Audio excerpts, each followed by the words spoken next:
안녕하세요 여러분. 오늘은 다이어트를 주제로 얘기를 한번 해보려고 해요. 아마 평생 다이어트를 한 번도 안 해보신 분은 없으실 거예요. 저는 완전 통뼈에다가 대식가의 유전자가 있는 가정에서 태어났어요. 저희 할아버지, 고모, 삼촌 다 좀 덩치가 있으시거든요. 그래서 저희 엄마가 오동통했던 저를 엄청 걱정을 하시는 거예요.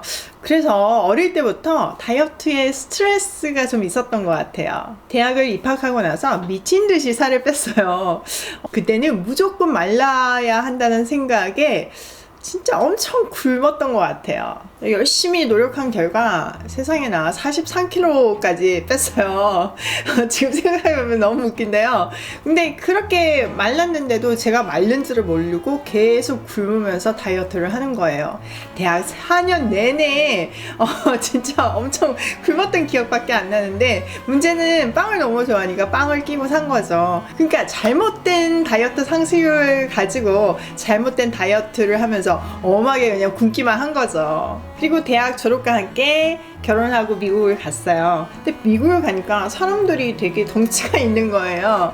물론 다이어트 하시는 분들이 있죠. 그렇지만 모두가 말라야 된다는 생각은 없었어요. 그래서 생각이 좀 바뀌기 시작하더라고요. 우리가 먹는 기쁨이 너무 크잖아요. 이왕 사는 거 좀 누리면서 먹는 것도 좀 즐기면서 살아야겠다, 이런 생각을 하게 됐어요. 그래서 건강한 다이어트에 대해서 책을 보면서 많이 연구하기 시작했고, 저의 체질을 바꾸기 시작했어요. 43kg도 몸무게가 비록 50kg가 됐지만 맛있는 거 막 먹으면서 하는 건강한 다이어트는 저의 삶의 만족도를 굉장히 높여줬어요. 자, 여자가 이제 임신을 하고 아이를 낳으면 복병을 만나는 거잖아요. 임신을 하면서 30kg씩 찌더라고요. 제가 아이가 셋인데 30kg씩 쪘었어요. 3번 다요. 그것도요, 보름씩 일찍 낳았거든요. 그런데도 그만큼 쪘으니까 진짜 많이 찐 거죠. 근데 한국 의사들은 보니까 막 먹지 말라고 그러는데 미국 의사들은 좀 생각이 달라요. 그래서 저보고 너무 말랐으니까 아이를 위해서 많이 먹어야 된다고 그러더라고요. 그래서 30kg를 쪘는데도 네가 워낙에 말랐기 때문에 이게 정상적이다, 이렇게 얘기를 하시더라고요. 의사 선생님 말을 찰떡같이 믿고 아이를 위해서 열심히 먹었죠. 아이를 낳고 나면 당연히 빠질 줄 알았거든요. 근데 아니더라고요. 낳고 났는데도 몸무게가 그대로고, 오히려 그거 부어가지고 몸무게가 더 나가잖아요, 맨 처음에. 이거 얼마나 당황을 했는지 몰라요. 그렇지만 건강한 식습관을 가지고 너무 무리하지 않고 2년에 걸쳐서 30kg를 다 뺐어요. 근데 제가 2년 반씩 아이들을 터울을 두고 애를 낳았거든요. 쪘다가 빠졌다가 쪘다가 빠졌다가, 그거의 연속이었어요. 셋째를 낳고 나니까요, 몸이 많이 달라지더라고요. 배 근육이 안 돌아오더라고요.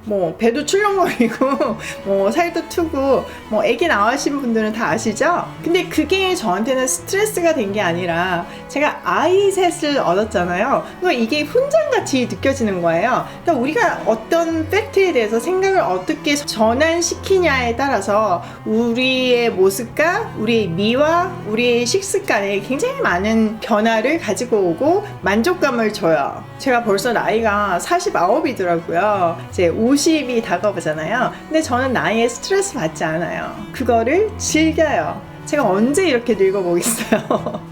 그러니까 나이에 맞는 자기 아름다움을 찾고, 내 몸에 맞는 나의 아름다움을 찾고, 그게 내 스스로가 만족이 되고 그걸 즐길 수 있으면 되는 것 같아요. 그래서 저의 다이어트의 목표는 나이에 맞게 건강한 아름다움을 유지하는 거예요. 저는 건강한 식습관으로 몸을 계속 꾸준히 관리하고 있어요. 그래서 몸무게의 변화가 거의 없어요. 제 유튜브 보시면 아시겠지만 제가 먹고 싶은 거 먹거든요. 물론 하루 종일 그렇게 먹는 건 아니에요. 그렇지만 한 끼는 그렇게 제대로 먹으면서 먹는 것도 즐기고, 또 몸매 유지도 하고 건강도 유지하면서 내 인생을 즐기고 있어요. 오늘은 제가 지키고 있는 저의 다이어트 비법의 기본을 알려드릴게요. 만약에 여러분들이 계속 좋아해 주시면 제가 시리즈로 다이어트 상식, 우리 몸, 그리고 음식에 대해서 알려드릴게요. 일단 여러분, 다이어트를 하시려면요, 우리 몸을 잘 알아야 돼요. 음식의 역할과 우리 몸의 반응에 대해서 제대로 알면 쫄쫄 굶지 않아도 되고요, 칼로리에 집착하지 않아도 돼요. 저처럼 음식을 즐기면서 날씬하고 건강하게 살 수 있어요. 첫 번째, 저는 고단백 저탄수화물 식단을 기본으로 유지하면서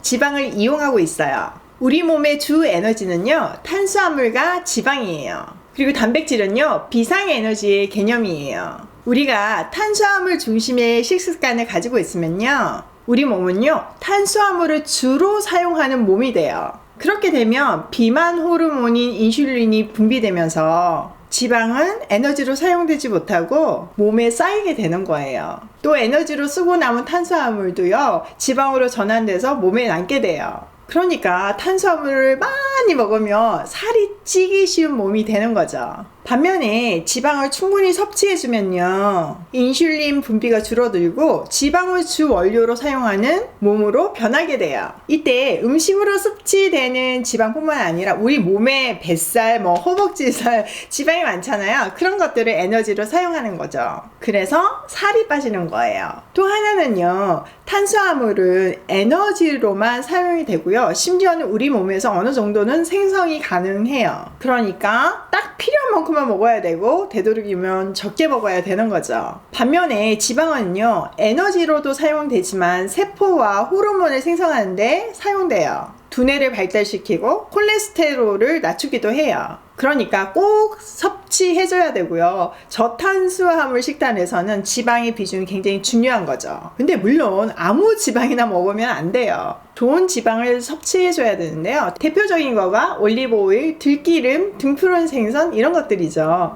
제가 빵 먹을 때 올리브오일 듬뿍 찍어 먹는 거 보셨죠? 바로 그 이유예요. 그리고 저는 공복에 들기름 한 스푼, 올리브오일 한 스푼을 먹거든요. 그런 작은 습관들이 우리 몸을 건강하게 만들어요. 그러니까 살을 빼시려면 일단 탄수화물을 줄이셔야 되는데요. 그 구체적인 방법은 제가 다음 영상에서 알려드릴게요. 두 번째, 저는 재작년에 16시간 간헐적 단식을 했어요. 또 그 이후에 지금까지 12시간 단식을 유지하고 있어요. 사실 이 간헐적 단식은요, 저희 남편이 먼저 했는데요, 살이 빠질 뿐만 아니라 되게 건강해지더라고요. 그래서 저도 따라 해봤거든요. 제가 16시간 단식을 할 때는요, 저녁 8시부터 그 다음날 12시까지 아무것도 안 먹었어요. 물론 토요일날 가족 브런치 이런 거 중요한 거는 그냥 먹었죠. 그렇지만 대부분 유지했고요. 밤에 이렇게 간식을 먹는다든가 이런 건 절대로 안 했어요. 그게 습관이 되니까요, 충동적으로 먹는다든지 저녁에는 아예 그냥 부대껴서 안 먹으니까 밤늦게는 그거 자체가 굉장히 건강하고 날씬한 습관이 되더라고요. 또 하나 제가 건강하게 먹으면서 얻은 좋은 점은요, 제가 갑상선 저하증이 있거든요.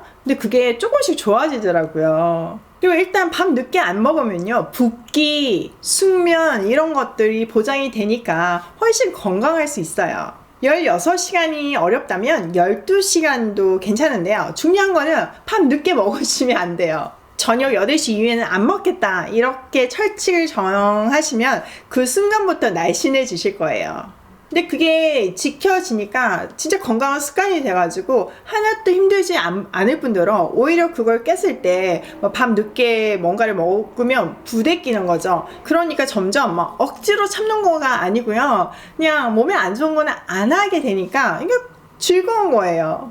다른 시간에는 마음껏 먹으면서 몸무게와 건강을 유지하는 참 좋은 방법인 것 같아요. 세 번째는 저는 건강한 음식을 먹어요. 사실 저는 가공식품은 거의 안 먹어요. 또 청량음료, 주스 이런 거는 아예 입을 안 대요. 어릴 때는 라면도 좋아했거든요. 근데 그거를 안 먹기 시작하니까 먹고 싶지도 않고 이제는 저도 잘 못 먹겠더라고요.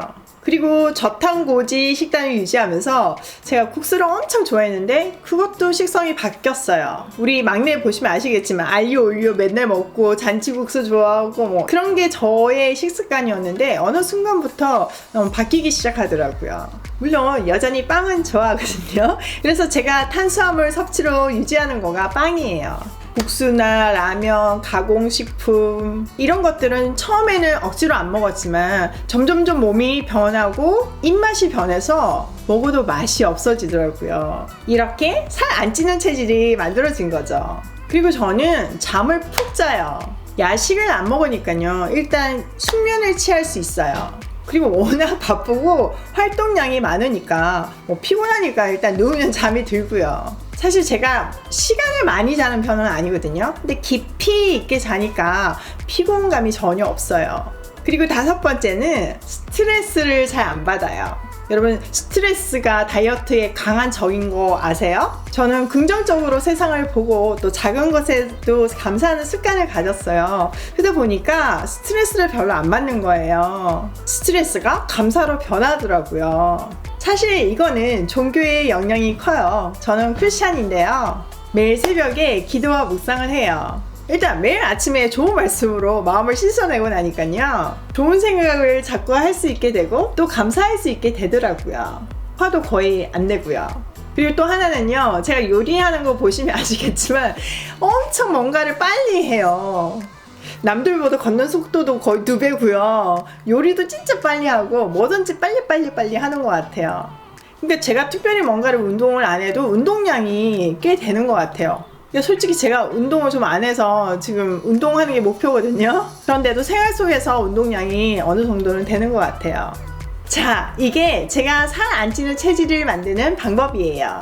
오늘은요, 제가 개론을 얘기해드렸고 큰 그림을 말씀드렸는데요, 차근차근 세부적으로 정말 실천할 수 있게 도와드릴게요. 우리 함께 건강하고 날씬하고 행복한 인생 살아요. 오늘도 함께 해주셔서 사랑해요.